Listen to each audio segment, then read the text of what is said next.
இயேசுவின் அன்பு இதயங்களுக்கு காலை வணக்கம். இந்த நாள் உங்களுக்கு ஆசீர்வாதமாக அமைய வாழ்த்துக்கள்.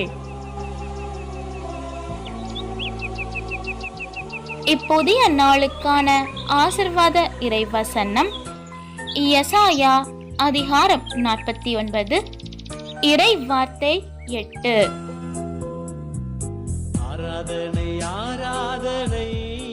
தகுந்த வேளையில் நான் உமக்கு பதிலளித்தேன், விடுதலை நாளில் உமக்கு துணையாய் இருந்தேன். அற்புதமே அதிசயமே